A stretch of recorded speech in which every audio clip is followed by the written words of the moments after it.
Have you ever been scrolling your feed, you see artists like Lil Baby, NBA Youngboy, or Fat Mac totally flexing, and you just wonder, how are they actually building that kind of permanent generational wealth? Well, I'll give you a hint. The secret isn't just dropping hit albums or racking up millions of streams. I mean, sure, those streams bring in cash for sure. But to really multiply that cash, they step into the ultimate game. They master the stock market. So welcome to today's Explainer, where we're going to completely demystify the stock market by treating it exactly like a massive high-stakes video game.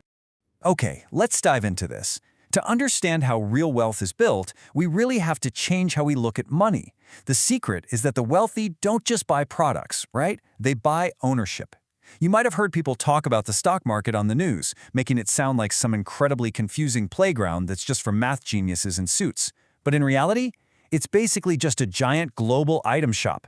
But instead of buying a digital skin or a fresh pair of shoes, you're buying tiny pieces of real massive companies. You aren't just buying the sneakers, you are buying a piece of Nike. So, here's our main menu. This is the playbook for today's Explainer. We're going to beat this game by conquering 5 specific levels: the arena, the cash grab, the hype cycle, choosing your loadout, and finally, the cheat codes. Let's jump straight into level 1, the arena.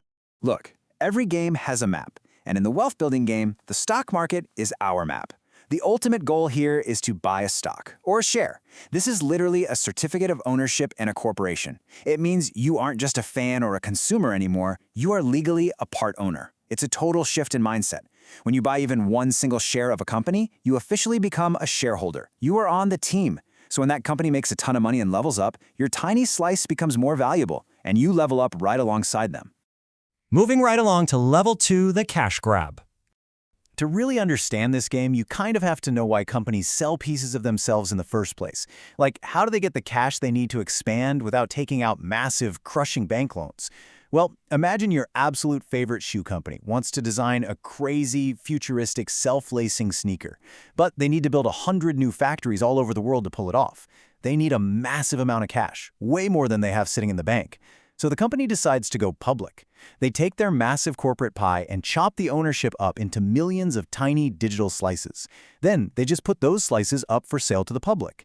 You give them cash to build their factories, and they give you a slice of the profits if those self-lacing sneakers take over the world. Now, this entire process is called an initial public offering, or an IPO. This is the very first time a private company sells shares of stock to the public to raise money. You can think of an IPO like a massive global crowdfunding mission, or honestly, just a giant loot drop in a video game. The company gets millions of dollars from investors to grow their business without the heavy burden of a bank loan, and investors get the chance to fund that growth and share in the future profits. It's a total win-win. All right, welcome to level 3, the hype cycle. Once those shares are out in the wild, things get crazy. Why does the stock price change every single second of the day?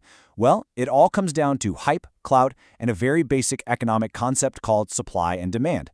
Think of the market exactly like a limited edition sneaker drop. When there's high demand, like a company releasing an amazing new phone that absolutely everyone scrambles to buy, millions of investors want to buy that company's stock. High demand plus limited supply, the price shoots straight to the moon. But on the flip side, what happens if there's low demand? Imagine a famous celebrity posts a video on TikTok just completely trashing a brand, starting a major scandal. Investors panic. They don't want to be associated with a sinking ship, so they rush to sell their shares. Suddenly, there are tons of shares for sale and literally nobody wants to buy them.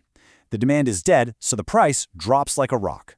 Which brings us to the golden rule of the game. Your ultimate goal as a shareholder. Your entire objective is perfectly summarized in these 4 words. Buy low, sell high. You want to buy a stock when the hype is totally dead and the price is dirt cheap, and then sell it later when the hype is absolutely peaking and everyone is scrambling to get a piece. Okay, now that we know the rules of the arena, it's time for level 4, choosing your loadout.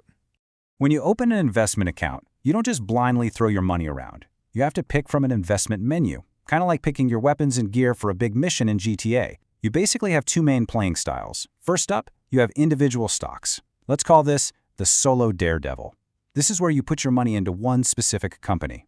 It's high risk, high reward, literally like betting your entire bankroll on a single, high-stakes solo GTA heist. If the company wins big, you win big. But if they go bankrupt, boom, you get wiped out. On the other side, you have index funds, or the team captain. Instead of betting on one single player, an index fund lets you buy a tiny piece of hundreds of companies all at once.